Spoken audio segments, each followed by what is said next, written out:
Hey, what's up guys? Our final multiplayer guide is upon us, but don't worry, we still have plenty of new weapons and events to come. We will also be switching over to the first ever Warzone camo grind, but before that we need to get 5 kills in 1 life 3 times with all weapons. We will start this video by going over the best strategy for you to get your 5 streak, as they're pretty much identical for all weapons. We'll then move on to which game modes are best for each weapon category.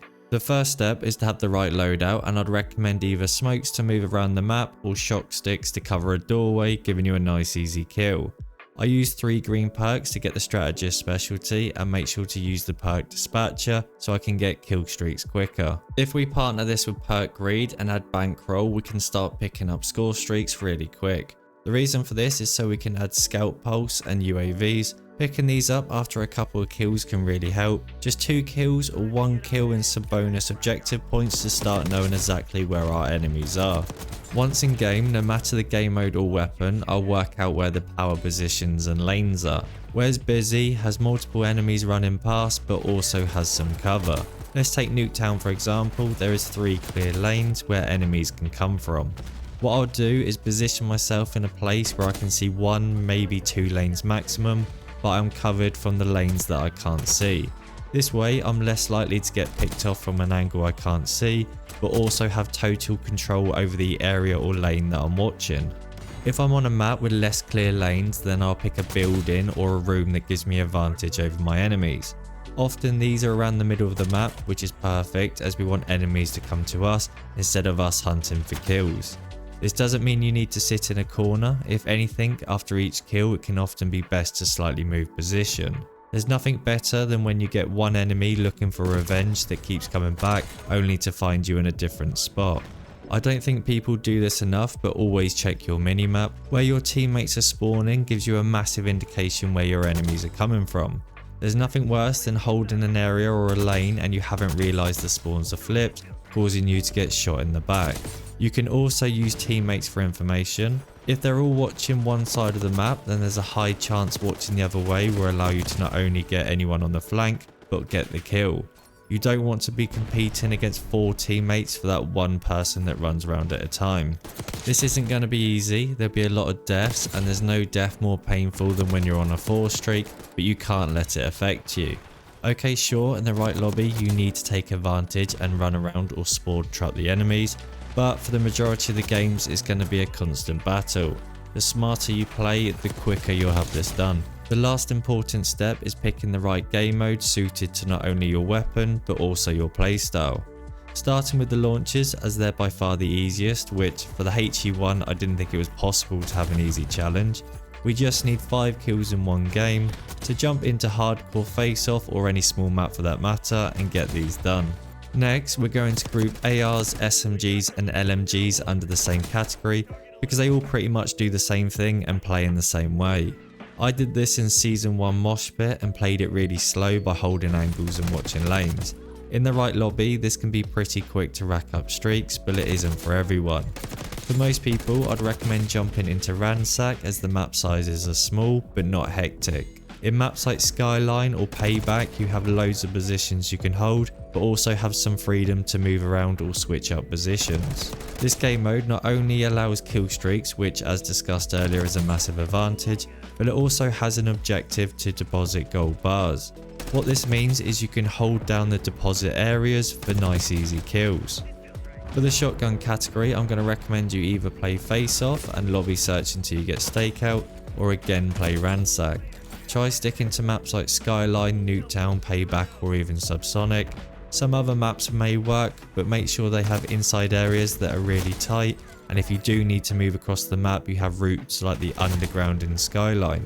Nuketown worked okay for me, but with the spawn flips I often had to wait until they flip back or make a break through the middle using smokes.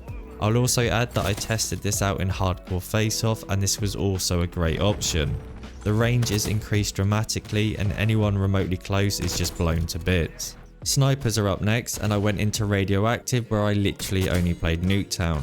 Warhead would work, but it just simply didn't get the vote. Now all I did was watch an angle from spawn over and over and occasionally switch it up to the top windows within the house. I was in no rush to move, let alone run around quick scoping, which, for my ability with a sniper, it is best that I just stick to the traditional ways. I will be honest, it was a little boring, but it was really effective and didn't take too long. Up next is the marksman rifles, where I jumped into hardcore radioactive and played this no different to the snipers. I spent the whole time holding an angle like this doorway and just picked off anyone in sight.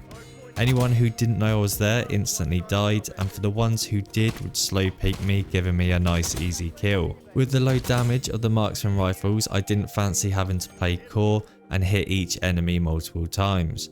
Hardcore does play a little slower, so again it can be boring, but with no mini-map or kill cams, this can be great for sitting in one spot.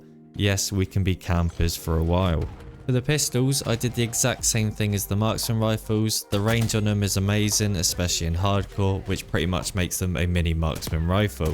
The only difference for me was my team was dominating the enemy, which meant I could just spawn trap. The moment you get a team in a spawn trap in Nuketown, it's completely game over, as it becomes so easy just to pick up constant kills.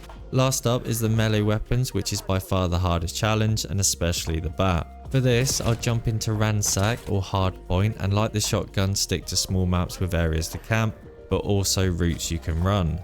I held down the underground on Skyline, which was slow, but I did manage to pick up the kills. Payback was also great, with a tiny rooms, stairs and an underground bit that I could camp and wait for my enemies. The trick is to keep moving from corner to corner so the enemy never expects which position you'll be in.